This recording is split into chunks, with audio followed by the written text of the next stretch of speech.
Hey guys, here's something a bit different. Bought a 625 cfmoto.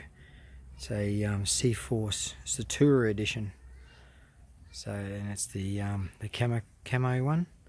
I'll take you up to the wrap in a minute. I just wanted to show you this. It's the first new quad we've ever bought. I wanted to do this video because there's a few on there, but it doesn't go into detail on what's what. So we'll get straight stuck into it. First thing we're going to do is check out your tyres. So these tyres didn't come with this machine. When the machine turned up, it came with one less front wheel, and I didn't actually like the pattern of the other tyres. So I opted to change them for a different quad, which was and funnily enough, it was the exact same kind of 625, but without the Tourer seat, without the second seat. So and yeah, so these are 25-inch tyres. If I can find there they are there.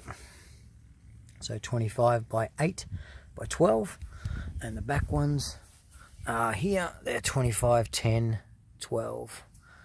And I like the tread pattern on it. They're really chunky, like, you know, they're a bit fatter than my finger. Right, let's get into it. So it's two-seater. There's your gear lever, and in here you've got 2 USB ports, and this one you've got a cigarette lighter. So these come standard. They did ask me when I was looking for a back carry case for it back here. I've got that on order. If I had the steel or the plastic top. I haven't seen them with the steel top, but obviously they must come different. Comes standard with a winch. This is a 4-wheel drive model. I will take you in and show you that. There's the front diff. There's the winch sitting in there. Another thing I can't find is how long the winch cable is online. Now, I've had that winch cable out just to try it. Be a good solid 10 meters, and it was still some on the spool, so it's well over that length. Springs are adjustable. All lights are LED. I'll put them on in a second and show you that. So we're just going to go around it. There is a glove compartment kind of waterproof case in there. Put your phone and your car keys or whatever you want in that. Alright, same with the back. Now, I've already put the back bumper on, so it does not come with this thing here. So all this piece all the way down through here doesn't come with that. It comes standard with just this bar here, so no light protection at all. It is expensive. It is a nice addition, but it is expensive. I think it was 340 US Australian dollars. That is a compartment you can undo. I've got a snatch, not as it's too heavy duty. I think it's a 3.5 ton, 4.5 ton snatch strap, just to give it that extra length if I couldn't get the cable out far enough. So it comes with tow ball. There's the back end. Alright, so there's the back of the engine. All your springs are adjustable. We have taken it out twice so far, so it hasn't done much work at all, but there is a bit of dirt around it. So yeah, we're waiting for the box, and we're waiting for the front bumper. So we've got the rear bumper there, waiting for the front one. So let's take you up onto here and show you this section. I'll just climb up on board. Alright, so here's your headlights, and this is your starter. So that is to run, that is to stop it, that is to start it. You have indicators left and right, horn, hazard lights. That's your winch in and out. There's your dash. I'll bring that up in a minute. Now this thing here, this is the 4-wheel drive system. Alright, so you have to engage the rear lock, you push that in. Okay, so this model has front and rear diff locks. So as it sits at the moment, it is currently in 1-wheel drive. Only one of the back wheels will turn. Alright, so if you're driving on grass and things like that, it will not drag. It'll only be 1-wheel driving, which I think is awesome, because you won't rip your grass up. If you want to engage the second wheel, so both back wheels are locked, you push that button in. Then that's the electronic diff lock at the back. Alright, go into 4-wheel drive, you push that over, and there's your front diff lock. Alright, so that, as you will see it now, if you push that in to lock the rear, you will be in 3-wheel drive. So only one of the front wheels will spin. When you push that button, like so, then your diff lock will be in the front, and then all 4-wheel drives will be, all 4 wheels will be turning. Alright, so you go back into 3 wheels only turning, then you take it back into 2-wheel drive, and then 1-wheel drive, so it doesn't rip the grass up. I think that's a brilliant idea. Alright, let's turn this key on and I'll show you.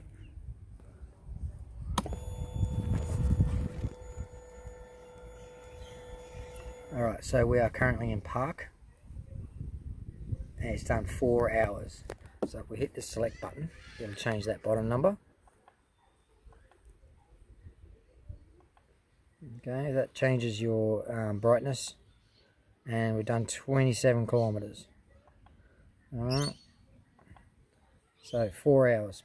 Now I want to bring this up. You see the engine light. If that engine light comes on, I did a lot of research, and geez, it took a lot to find out why it comes on. That light is for the fuel injection system. So if that light comes up, it's for the fuel injection problem. We took it out for the first 10 minutes of using it. We'd done, you see the drip meter says 26.7. Well, we took it out and it was 1.2 kilometers, and the light came on. So there's a problem with the fuel injection. I rang up the dealer that's here, local in Queensland. Sorry, hit the start button. I rang up the local dealers and told them about it. To be quite honest with you, they didn't care at all that it came on, or if I did or didn't bring it in. And I think they're a bunch of assholes, to be quite honest with you. I don't want to shame their name on it, but they're just assholes. So be careful where you buy it from. Okay, let's start this again. So keys on, push to start. I want to show you these lights. So daytime driving lights. So they're off. See how they're off? So we put the lights on. So now the top ones come on. Alright, and we go to the next one, which is just high beam. Another thing I want to show you is if you put an indicator on. So put the left indicator on. Yep. Okay. Now I want to show you that. See how the headlight goes out? So it's just like a car. Headlight goes out. And you put the indicator on. Alright. So let's turn this off. So yes, the seat is pretty big. This seat covers a lot of this seat. So if you didn't have this seat on a different model, that seat goes quite a fair way back. I would say at least there, level with that line, which is quite a fair way. You know, it's a hand length. I have a different model. I'm going to do another video on it and show you what that's all about. Any questions, ask me. I will try and get back to you as soon as I can. This is a electronic power steering unit as well, so it's called an EPS. So the steering is a lot lighter. Alright, so there's the unit. Alright, and then from behind, so I didn't show you the backlights. Let me show you the backlights while I'm doing this. Put that on. So there's the backlights. So without that bumper on, they all come up. So that's daytime running lights. In here is your, I think that's your indicator. I haven't checked from behind, and that's your brake light. But all the rest is daytime lights, which is pretty cool. Alright, so it's a big unit. It's just over 400 kilos. And then you start adding stuff on like that rear bar. When the front bar comes, the front bar is the same as the back. It will cover these lights. It'll go up and around and over. I've seen some YouTube videos on it. I'm going to do a YouTube video of it. And then when the rear back box comes in as well. Alright. Safe riding. Don't tip them over. Later.